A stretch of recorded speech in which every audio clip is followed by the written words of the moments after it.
John Razimus Hughston here of MGIC Mysterialis Ghost Investigation. I just ordered 2 custom MGIC things that I'm going to be including in the packages for the 10,000 subscribers contest of thousands of years ago. I apologize. I haven't shipped it out yet. I wanted it to be worthwhile, something interesting, something different. So I just ordered 2 custom things I'm going to include in the MGIC packages to the winners. I want to make these packages available to anyone in the future, and I'll have them on a website or something to that effect. So we'll see what we can do with that. I want to send one of these packages to Lord Josh, but I don't know Lord Josh's address. I understand YouTube's a crazy place, all right? You become friends with people online, and maybe they have some weird friends. Whatever the case, people bothered Lord Josh, and I feel bad about that, but I don't think it came from any of my followers and viewers, but it's possible. It's theoretically possible. I personally think it came from someone else's followers and viewers. There's some sketchy people out there, but I'm appreciative of the Christmas card I got from Lord Josh a couple years ago. It arrived at my parents' house in Arizona, and I'm not in Arizona. I'm in California. I've been in California since, well, first of all, I grew up in California. I went to high school in California. Most of my life has been in California. But my parents moved to Arizona, and online, I did live there off and on. And whenever I have online registrations, I give my parents' address. I think they might have gotten a phone call for me that was online related. It's hard to say. Of course, they're going to get junk mail and spam with my name mentioned from time to time, which is why I like to give my parents' address out. So Lord Josh, a couple years ago, sent an amazing Lamat Christmas, Lamatmas, or something to that effect. Really cool custom Christmas card, and it went to my parents' house. My mom immediately opened it up, immediately threw away the envelope, and said, "Oh, we got this card. I guess it's for you." What, are they checking for money? What's going on? Are you going through my mail? Anyway, Lord Josh, I want to invite you to the MGIC family. I'm going to be sending out these custom packages. The winners of the 10,000 subscribers contest will get these packages. It's possible 50% of these winners don't live at their addresses anymore. If you don't live at the addresses from a couple years ago, send me your new address at razimus@gmail.com. If you're interested in this new MGIC package, what is it? It's nothing like monetarily valuable, all right? It's something MGIC Mysterialis Ghost Investigation crew members should get. It's like a welcome letter type of a deal, okay? That's it. It's just a welcome letter. I mean, I want to make it as cool and custom as possible. I'm a fan of the Ultima series, the Ultima games. And one cool thing about the Ultima games that jumps out amongst all the other games, Ultima 1, 2, 3, 4, 5, 6, 7, 8, and even 9, included trinkets, included swag, included cloth maps. I'm not going to have anything like that. Maybe in the future, who knows, but cloth maps. They had little trinkets, ankhs. There's a pewter ankh in the Ultima 4 video game. There is a little aluminum coin in Ultima 8. You got a little triangle aluminum coin in Ultima 7. You have another different aluminum coin in Ultima 5.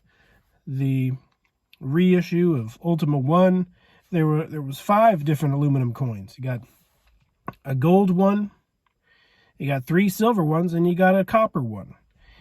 And that was cool, So I collect the Ultimate games. I still need to get a couple that I sold when I needed some to pay the bills money. I'm a big fan of the Ultimate series, and I want to just bring... Even I remember Lord Josh said he's forming like an elite group, and he's going to try to come up with trinkets for his elite group. I don't know the name of it. Some nautical group or some maybe weather magic group. I'm not sure. But I think the stuff Lord Josh does is pretty cool, pretty innovative. It's unique. It's different. It jumps out, and it's not even close to what anyone else is doing. I'm definitely not an occultist, but I could see some extreme fundamental this and that calling me an occultist, because anyone who investigates spirits is automatically an occultist, right? I can see some ghost investigators definitely, not only are they sitting on the fence of occultism, but they're full-blown, have pentagram altars of Baphomet in their basement, and it's in the realm of, speaking of the Ultima games, Ultima 8 is called Pagan, Ultima 8. And in Ultima 8, is actually back in Ultima 7 as well, but in Ultima 7 and Ultima 8, more specifically, there were a lot of pagan devil worshippers to an extent. Now, this is a video game using it as a theme for wizards and necromancers and stuff like that. But there's a town, and there's basically just one town on Pagan, and the rest of the entire game is the catacombs underground, in the mountains, under the mountains.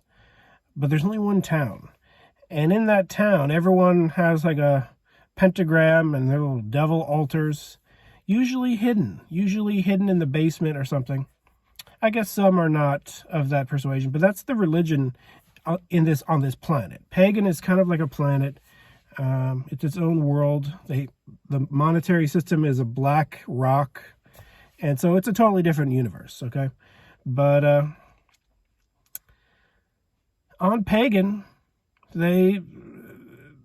in the basement, they got a pentagram, they got altars and statues, and it's full-blown devil worship to an extent.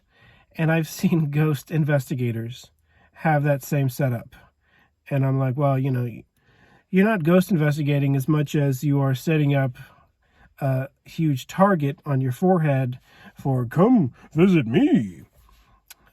Any spirit passing by. It just reminds me of the story of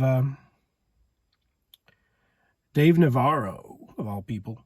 Dave Navarro, he said when he was a teenager, he had an anti-Christian altar in his room with an upside-down crucifix of Jesus, upside down on purpose, and he had his own anti-Christian altar. That's pretty messed up. That's not normal, okay? And it goes into the realm of that attracted negative entities to your life permanently. I'm sure Marilyn Manson has similar stories. I did do a video on the Marilyn Manson ghost story. You know, that TV show, Famous People's Ghost Encounters, whatever it's called. It's called Celebrity Ghost Encounters, something to that effect. And I tried to do a review of the video, and they wouldn't let me, the algorithm. The fact checkers, what am I looking for? Just the robot. It is what it is, okay? And even putting Manson's name in the title got that video immediately in some realm of stricken forever.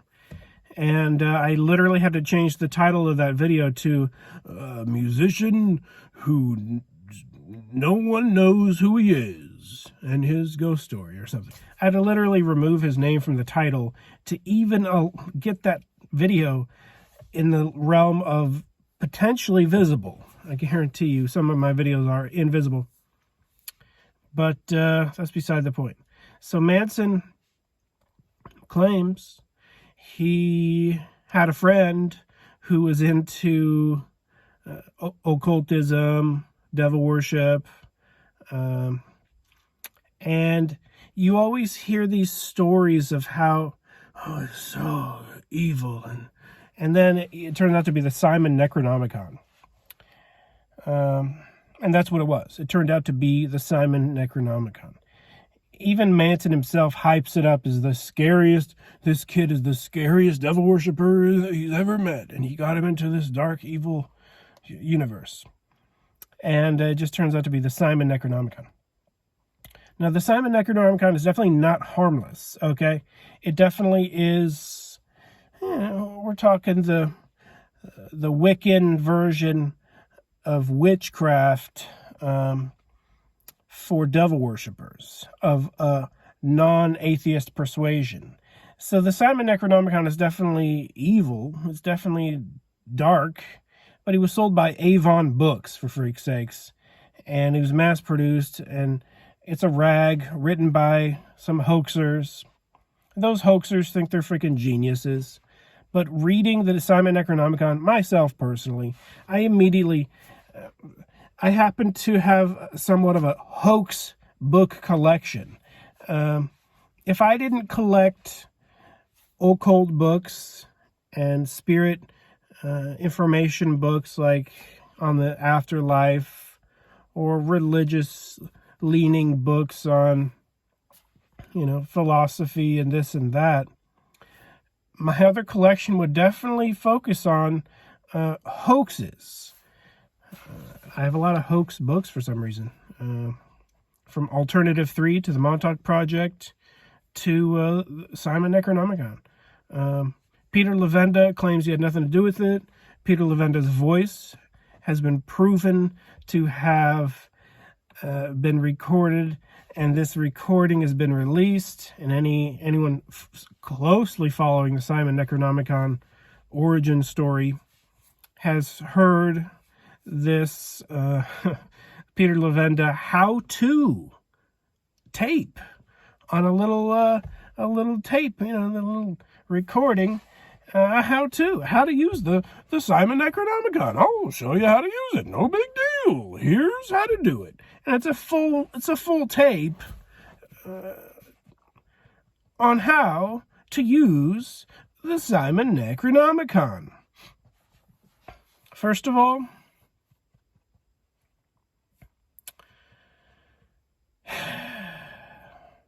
he clearly was involved, Peter Levenda, but what's hilarious, Norm Macdonald says, hypocrisy is the worst part. And Norm's quoting someone who said that, and Norm corrects them saying, I think there's something worse than hypocrisy. But Peter Levenda said in an interview, and I watched it myself on a video on the old YouTube, Peter Levenda said, people shouldn't actually try to use the Simon Necronomicon. People shouldn't actually try to use those spells and rituals and whatnot, incantations and whatnot. Only an idiot would actually try to use those things. Who would do that? Go back so many years. Peter Levenda himself has a tape with his voice teaching people how to use it step by step. The dude literally encouraged, and there's multiple copies of a tape that were handed out from the occult bookstore. The name escapes me. Something Child bookstore in New York, and there's apparently two different bookstores. There's an original one, and then there was like a second one. Peter Levenda did it to an extent, but the Simon Necronomicon was definitely a joint effort. It was definitely a team effort. Even more so than the John Titor hoax, for example. The John Titor hoax was one dude, Maury Haber, his brother, the lawyer, Larry Haber, acting as the mouthpiece for the anonymous other brother. And then we have, some other Habers just watching the circus freak show and purposefully wanting their name connected with it because it's the most famous thing the Habers ever did. So they're proud of the hoax. It was pretty easy to figure out who hoaxed it because of how proud they are of the hoax. But Peter Lavenda and the artist who did the artwork for the Simon Necronomicon, they're easily traceable based on people who remember the Simon Necronomicon's origin. This bookstore, this occult bookstore, produced this thing out of thin air because of the demand for it. Apparently, people came into the bookstore, they're like, oh, we want this Necronomicon. It's kind of like the movie The Ninth Gate. The Kingdom of Nine Shadows, or whatever the heck it's called. Isn't it called the Kingdom of Nine Shadows? Kingdom of Shadows or the Nine Gates? Whatever the case. It's a fictional book. The book doesn't exist. But in the movie, it's a elusive book that was written by the devil. And it's a fairly you've heard of the concept of the elusive book that is a myth.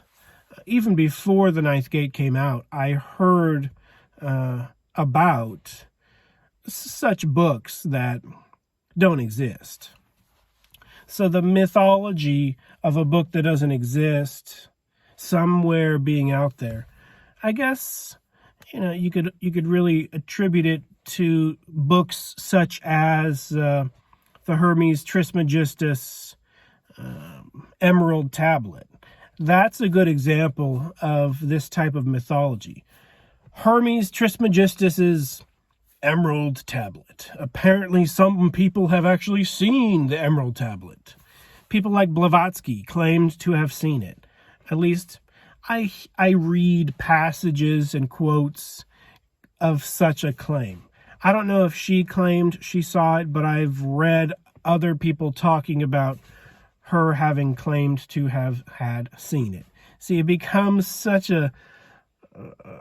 there's so much distance between the truth that who knows, all right? Who knows if she claimed she saw it, but someone claimed that she saw it.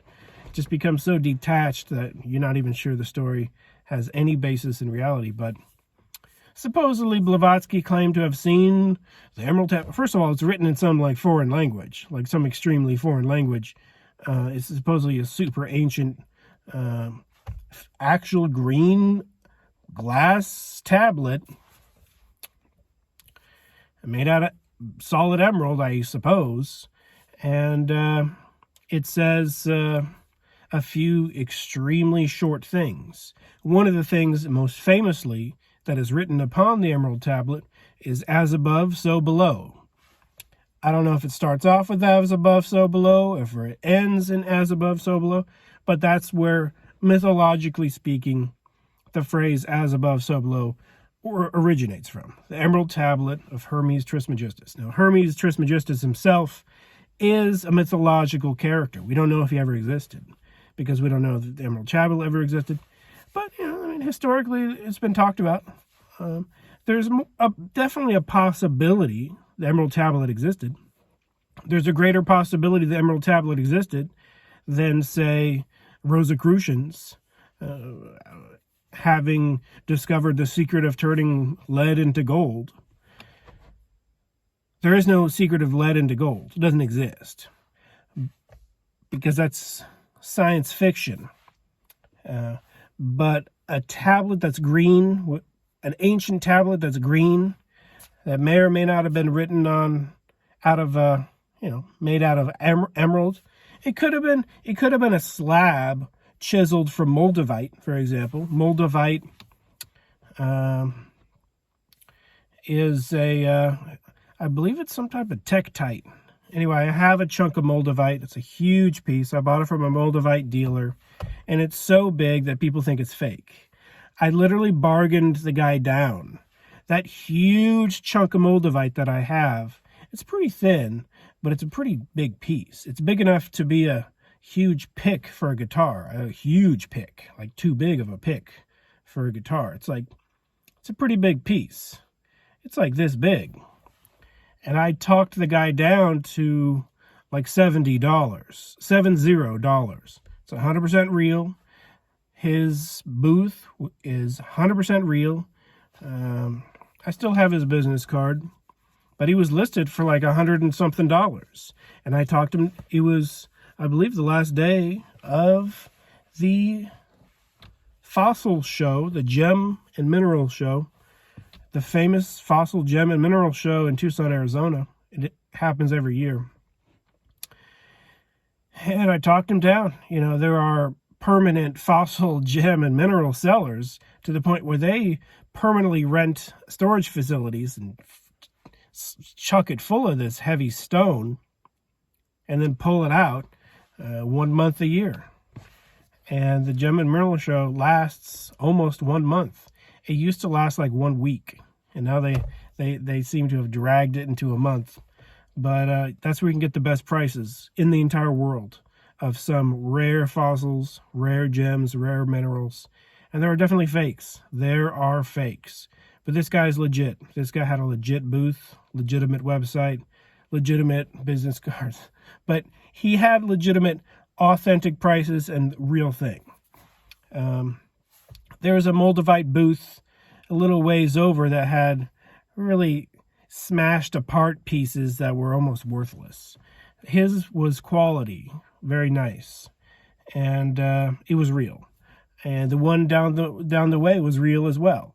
But that guy had smaller pieces and they were chipped, and this guy had not nicely smoothed pieces.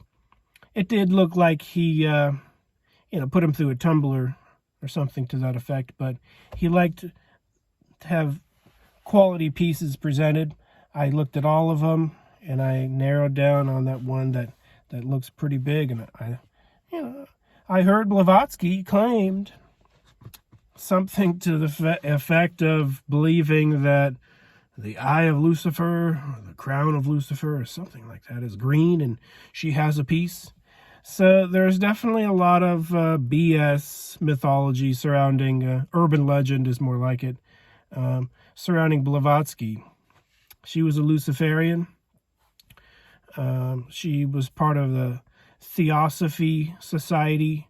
I believe it's called Theosophy. Theosophy? Something to that effect. I've read their books. I've read these theosophical books.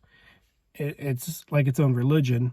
But deep down, when you really dig deeper, at least Blavatsky's version of it, is Luciferianism. She believed in the devil.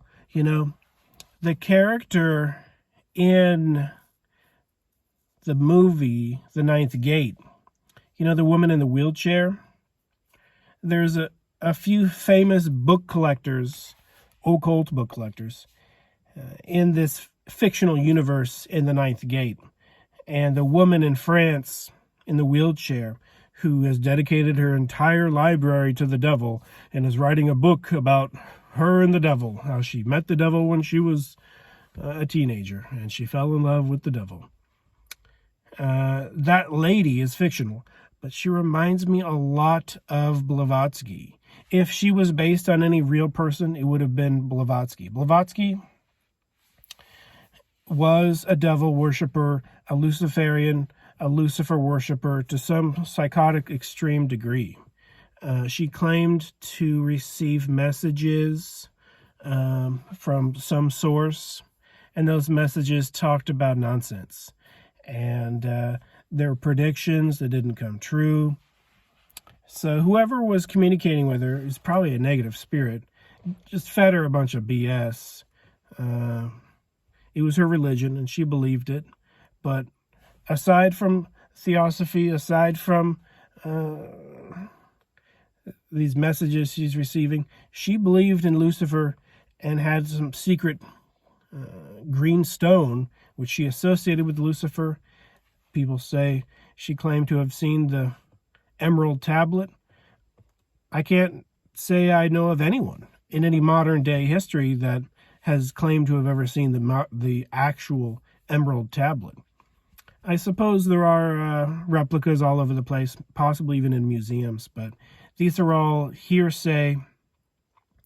And I have seen the sketches, the ancient sketches of supposedly what the emerald tablet looked like, but they're not actual sketches of an actual level of reading anything.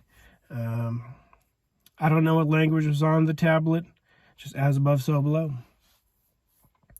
So I'm not seeing, personally, I haven't seen a single orb fly around here. I haven't seen a single orb fly. Is the setting too low or is it too high? So I have this light thing going on, okay? Ooh, that's brighter. That's brightest. Oh my gosh, it's so bright. It's so bright. It's too bright.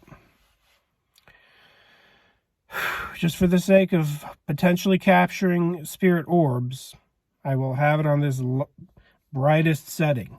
Yes, this brightest setting would theoretically set off, illuminate like a speck of dust, for example. And sure, specks of dust can do this and that, but hey, I was a skeptic on spirit orbs myself. I didn't believe it was anything other than atmospheric condensation and reflection of dust. I didn't think it was anything other than that. Until I made a video talking about Poppy, talking about how is Poppy potentially demon influenced? What's going on with Poppy?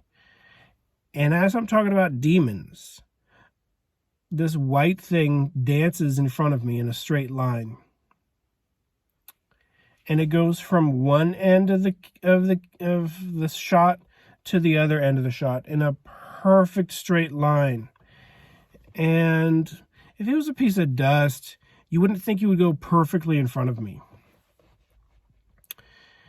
But now that I knew what it looked like, because I knew it wasn't a piece of dust, I started looking for them, and I do see them from time to time. I actually see them in random videos. I've seen them in TV shows. During the pandemic, when some TV shows were just celebrities talking from their home, they don't have professional camera setups. And they're just probably using their iPhones, just like me. And they send their iPhones to the producer shoves it together, they create a show. Well, I saw a couple shows where I saw some orbs. Now, are they spirit orbs? You know, I can't prove it. But spirits do exist. It's extremely difficult to prove they exist, and it's to someone who's already made up their mind that they don't exist, it's impossible to prove to a never believer that spirits don't exist. But you are a spirit inside of your body. You are a spirit. Spirits exist as much as I exist. Me talking right now, me, a human being talking, John Razimus Hughston, myself, talking, just okay? I exist just because I'm in a solid form, all right? I exist exactly as much as a spirit exists. A spirit is just as real as me. The only difference is I have business on this planet of a physical nature. And a spirit doesn't have business on this planet of a physical nature, except for in extremely rare circumstances where they showcase their abilities or are given permission to showcase their abilities. And usually only negative spirits like to showcase abilities. I like to use the word showcase because they're putting on a show. And who wants to put on a show? Do you think angels in heaven want to put on a show? I mean, I'm saying over here. But if you think angels in heaven want to put on a show and defeat the whole purpose of planet Earth just for your amusement and your entertainment, I guarantee you, if an angel appeared 100 feet away from you on the side of the road, and you got to see that angel for 2 minutes, and then you saw that angel vanish, just disappear, thin air. If you didn't believe before you saw that, you still wouldn't believe after seeing that. Seeing would not equal believing. You would in your mind try to rationalize it. You'd think about it. It'd be in the back of your head, but eventually you would disbelieve if you're a never believer.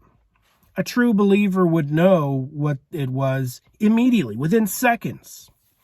A never believer, a disbeliever, an extreme skeptic, an extreme, just in the realm of playing devil's advocate 24/7, they would, question what it is. They'd say, maybe it's just a reflection. Let's say it's a glowing angel. Full-blown glowing angel. Not trickery, but you actually see it. A believer would know what it was. It would possibly reaffirm their faith for a second, but then it wouldn't reaffirm their faith in the future. A physical manifestation isn't something that can really affirm your faith. Because if it did, God would just send down angels to those who are weak in faith. He just sends some angels down, and then their faith will get strong again. The whole point of planet Earth is to put the children of the universe on a planet, in a box, if you will, and see what they do when they don't know for 100% sure. But those who, for one reason or another, exercise extreme faith, they're given more than signs, more than confirmations. They're given more than, they're given personal proofs, communications, knowledge, to the point where they couldn't deny even if they wanted to. I'm one of those, and that sounds a little bit crazy to a never believer. See, everything sounds crazy to a never believer. Everything. But to, see, I've never been an always believer, or have I been? Let's think about that. Perhaps I was born an always believer. That might be the gift of those who are given the information and the communication and the first-hand witness. I guess I can't really think of a single moment in my life where I disbelieved. Yeah. Okay. Yeah. I guess you heard it here first. I'm an always believer. I never didn't believe. I definitely have had friends who communicated to me that they believe wholeheartedly. They believe with all their heart. And I'm like, oh, great. That's awesome. And then 5 years later, they're like, I don't believe in nothing. After that, I don't believe in crap. And then those same people take advantage of me, and I sell a couple of my Ultimate games worth a couple $1,000 just so I can drive across the country to help them out, and then they bail on me immediately. And that's the type of friends I got, and they happen to be in the realm of atheism. But I can tell you a story about that atheist friend that I have, the on-again, off-again atheist friend. I think he's currently off, but he's an ex-friend at this point. I don't consider him a friend anymore, because friends don't take advantage of you time and time and time and time again. Friends don't talk trash about you in front of your face and behind your back time and time and time and time again. True friends, they see the best in you. And if you make a mistake, or if you're not perfect, they give you a second and third and fourth and fifth chance, which is what I did to this guy. This friend of mine, I probably gave him 100 chances. I mean, reasonably speaking, I gave him 20 chances. And he just bailed on me 20 times, talked trash about me 20 times, in front of my face and behind my back. It's like, when they're talking trash in front of your face, it's time to bounce permanently. So I ghosted him. I changed my number twice, didn't give it to him twice. And that's just how it is. That's the breaks. This is the type of guy that spends 5 hours on Facebook every day. I mean, that should probably answer any questions anyone would have about someone. I spend probably 30 minutes on Facebook a year. It's probably less than that. It's probably closer to 15 minutes of Facebook a year. That's when I'm supposed to log in and say happy birthday to someone, or to say happy anniversary.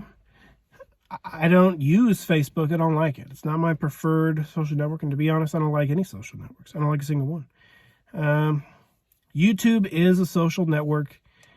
We got Reddit. We got Discord. We got Instagram. We got this. We got that. We got here. We got there. There's definitely a different mindset from even TikTok. I've only used TikTok for a good 30 seconds, and then I deleted it. True story. And then I re-downloaded it to...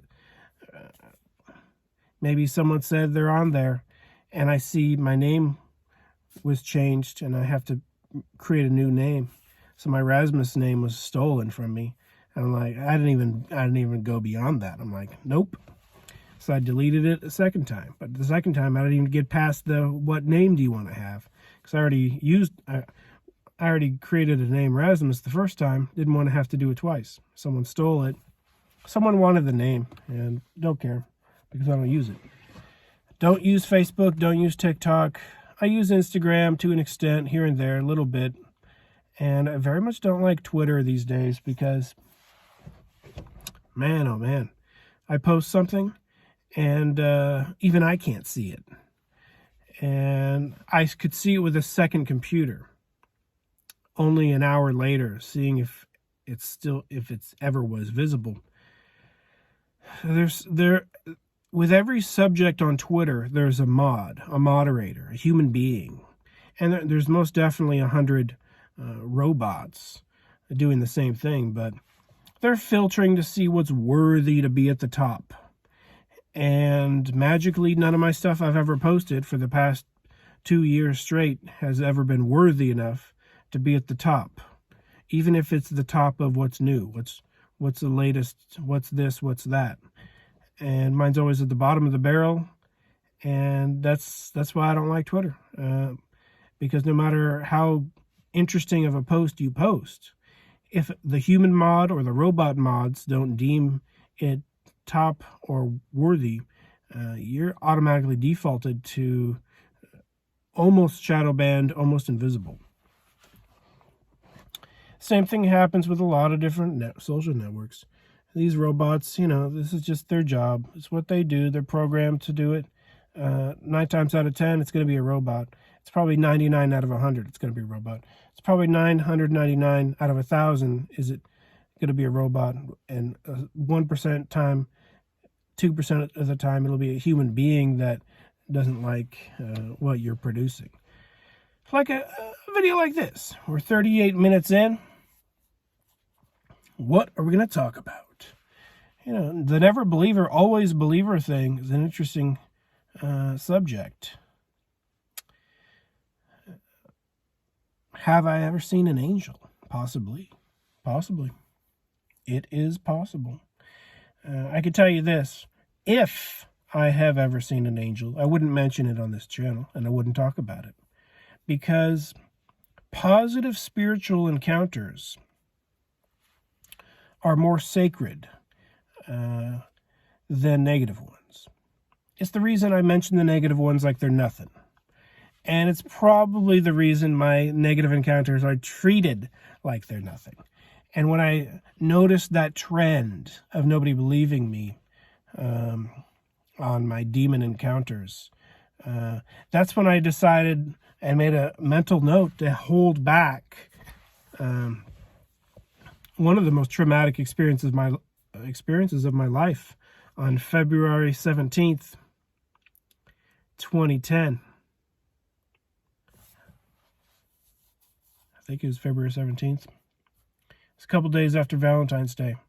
A demon manifested in my closet. I haven't talked fully about what happened in that encounter ever, other than to a few human beings. And those few human beings were like, this happens, bro hombre.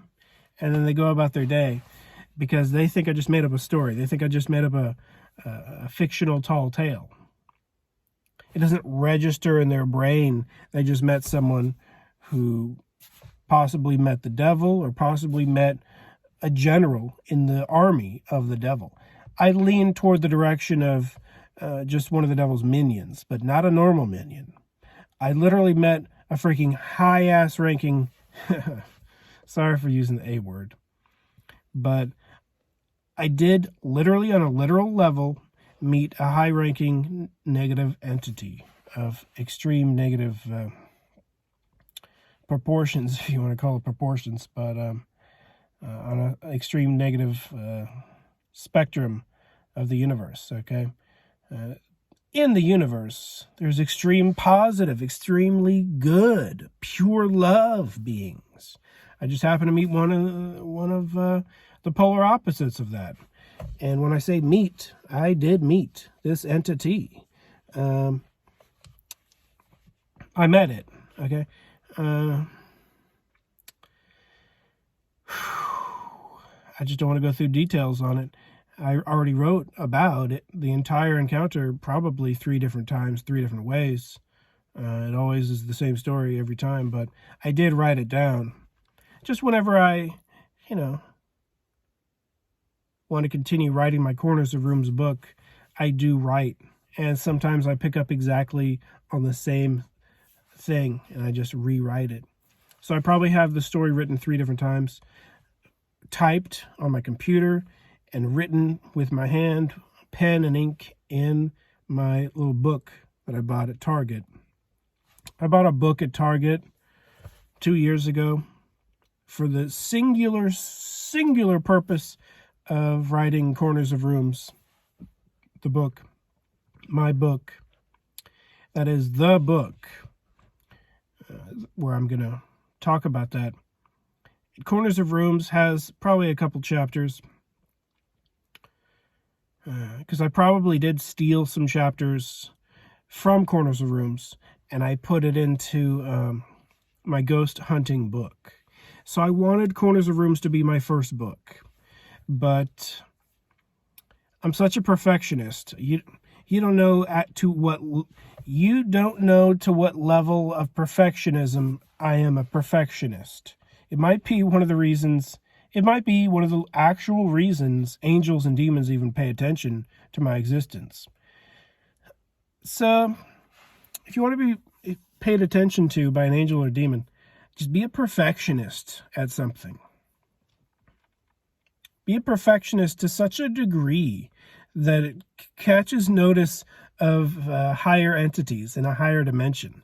It's a possibility. It could be one of the reasons I was a target and someone to be paid attention to. It's possible. I'm not OCD or anything like that. I don't wash my hands 10 times or anything like that. I'm a perfectionist. I like things being, I'm not like Monk, like the TV show Monk. I mean, that guy is OCD to an extreme degree. I'm just a perfectionist when it comes to this, that, here, and there. Art, for example. I'm a student of art. I'm an A+ art major with no art degrees. But I could get an art degree if I wanted one. It's just, you work at something your whole life and then you're told an art degree is worth nothing. and you're like, you've been working, thousands and thousands and thousands of hours and pouring your life into something, and then you're told it's worthless. And you're like, what? So that's one of the reasons I don't have a degree in art, but I have an A+ in every art class I've ever taken, and I've taken many, many art classes. But aside from that, my prequel book, it's a prequel to Corners of Rooms. It's the ghost hunting book. This ghost hunting book is 99% done. It's been 99% done for a number of months. The 1% is just polish. The 1% is literally polish. The 1% is literally 2 paragraphs and me finishing the art that I've already started and putting these art pieces in to the chapters where it fits. It's not going to be a picture book for children or anything like that, but I'm a huge fan of medieval woodcuts, and they're not going to be medieval woodcuts on any true level, but they're going to be inspired by medieval woodcuts, and they're going to be 100% custom made by myself. And I already have made, I don't know how many I've made, 10. I've made something to the effect of 10 custom woodcut inspired drawings where I've poured hundreds of hours into these woodcut drawings. No exaggeration. I have poured probably a couple hundred hours into these woodcut inspired drawings. Some I've drawn by hand from scratch. Some I've drawn on the computer. Some are a merge of both. Most are a merging of both. I have a unique way of drawing. I'll draw something, I'll scan it, I'll put it on the computer, I'll fix it, I'll print it, and then I'll draw and try to correct things. I'll scan it again, put it on my computer, get rid of the mistakes. And it's a very lengthy process because I don't really use pencils very often. I'll just use a permanent ink and scanning and printing and editing process, which goes beyond the realm of probably other artists. They'll be like, just use a pencil, just do the whole thing on the computer. I can't do the whole thing on the computer because the lines you draw with ink on a piece of paper look so much better than the lines you draw on a computer. Pixels and round, totally unrealistic shapes is what it comes out like on a computer. On a piece of paper, pen and ink looks so beautiful, and you will see in my ghost hunting book, and the same quality of woodcuts is going to be in my Corners of Rooms book. My Corners of Rooms book isn't even close to done. I want it to be my masterpiece. But my ghost hunting book, which started as a booklet that I was going to have a couple pages, has already turned into a full-blown book of 100 some odd pages. I can't remember how many pages it is. 120? I can't remember. It's definitely not a huge book. It's like 120 pages, but that's a lot more than it was going to be. It was going to be like 4 pages long. Now it's 120 pages. So, I don't have a ghostwriter. I wrote the whole thing myself, 100%. I had someone look at it, a family member. It's not going to leak it, and not that I'm concerned, but at the same time, I'm going to have it physically printed before it's in Kindle and digital formats. So it's going to be physically printed easily for at least 1 year, maybe 2, who knows. When you own your own stuff 100%, you're not beholden to a publisher. I'm self-publishing it. I can do whatever I want with it. I might hold back the Kindle version for years. I don't know. But I want it to be physically out there in a beautiful physical format that's not paperback. It's going to be hardcover, hardback. it's going to be a nice hardback book. And if anyone scans it and slaps it on the internet, I hope that doesn't happen, but the collector's edition is going to be legit.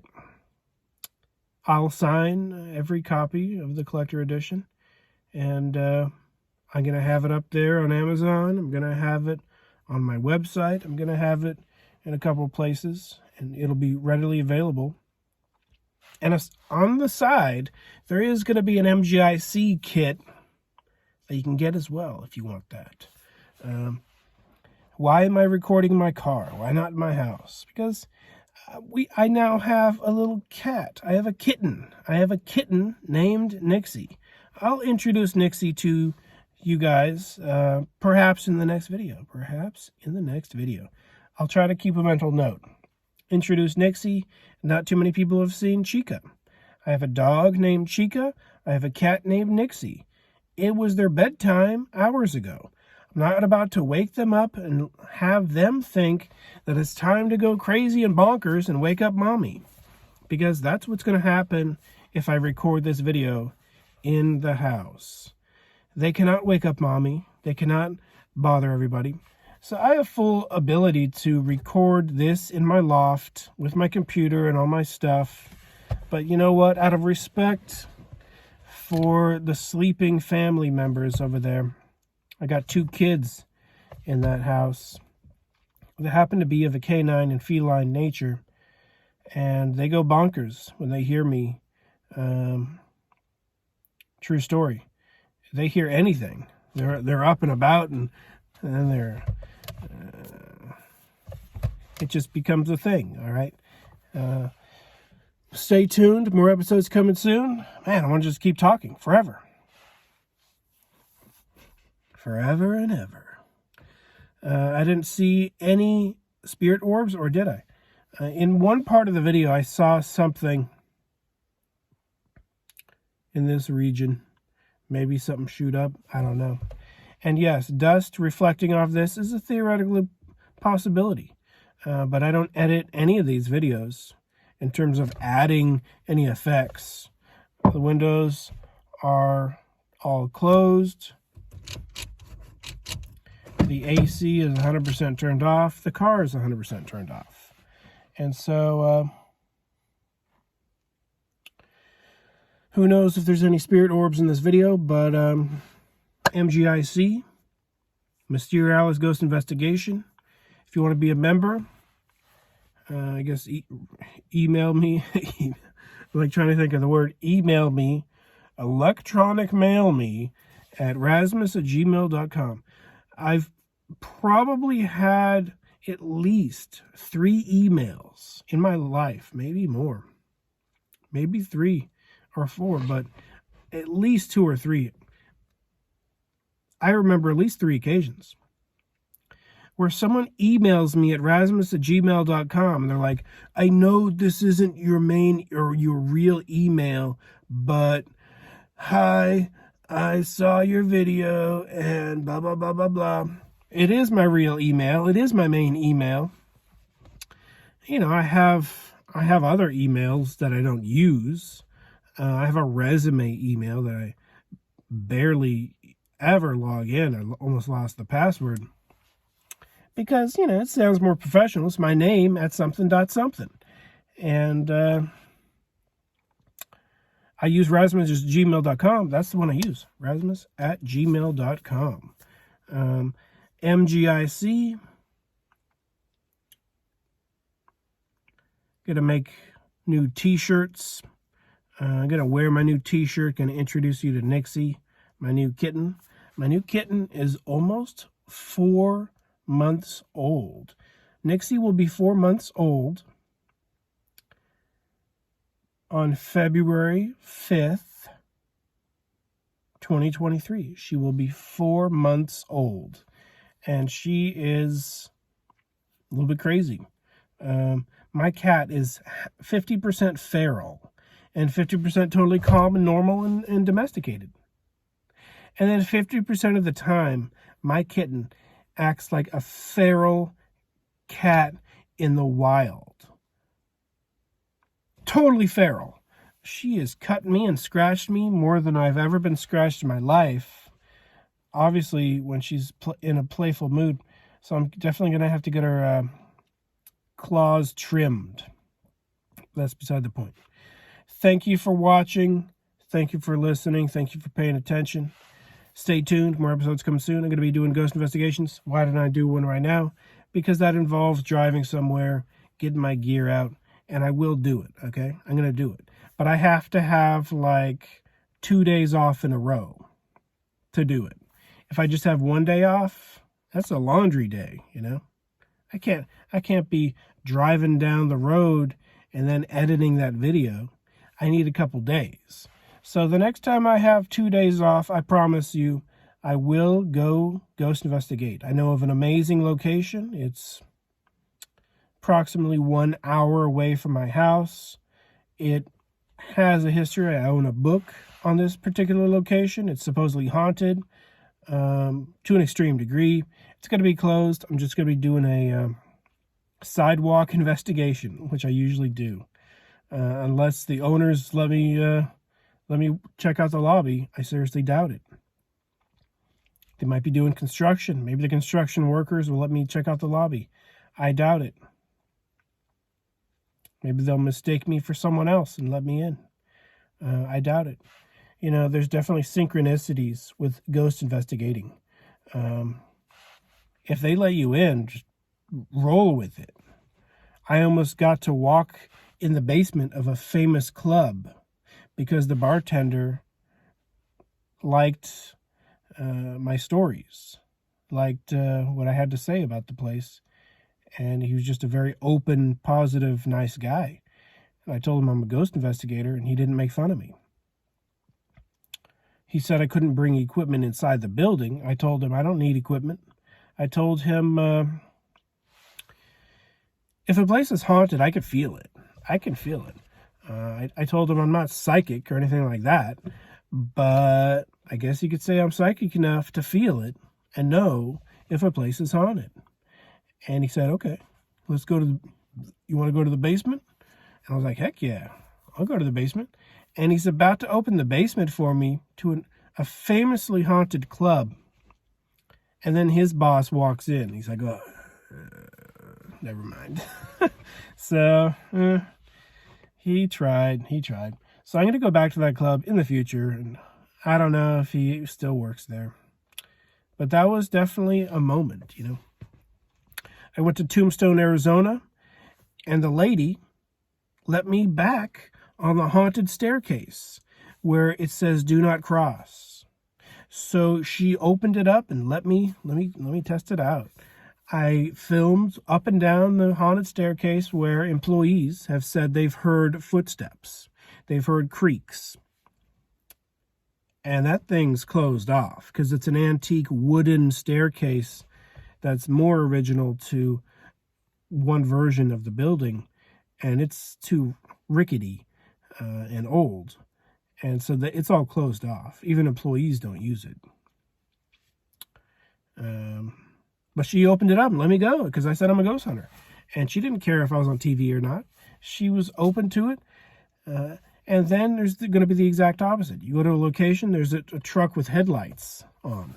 I think that truck was getting ready to leave, and I bummed out his early Friday or whatever the case. So I showed up at the exact wrong moment. I go to this comedy club of a certain name, and they're as opposed to my existence as you can possibly be, except for one guy who, even though he was opposed, he opened up the possibility for me.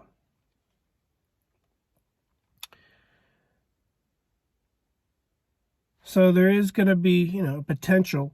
Let's hope it's a good positive opportunity. But I've been planning this particular trip to this particular haunted place about an hour away from my house for easily 6 months, probably a year and a half, maybe a year and a half. Ordered the book so long ago, I read it. So what happened was that this particular house was a restaurant. It was this, it was that. Maybe it was a bed and breakfast. I don't know. But employees of the place were so interested in these ghost stories that they interviewed everyone, locals, other co-workers, anyone they could that knew about the history of the building. And the building was the #1 location for spiritists of California. They summoned spirits on the regular, on a religious level. Spiritism is primarily an 1800s religion that involved Ouija boards to an extent, even before Ouija boards were in common use. Talking boards, they were using tables. These believers were doing seances just with a table, and the table would levitate to the freaking ceiling sometimes. People would levitate sometimes. The ectoplasm coming out of the mouth became like a meme of the 1800s. And so it was real, but it was fake. And there's definitely movies which show this ectoplasm coming out of the mouth, like the latest Hellboy movie. The ectoplasm coming out of the mouth, it looks like some cotton candy or some literal cotton, and it probably is most of the time. If something's real on a spiritual level, it's going to be immediately faked on the anti-spiritual level. That's what happened with ectoplasm. That's what happened with seances. And if it's real on a spiritual level, someone's going to take it too far in one direction. Someone's going to take it too far in another direction. Saying it never happened, it was all fake, is far in the wrong direction. Saying it's real and let's worship these spirits and let's start our own religion on it, that's wrong in that other direction. Spiritism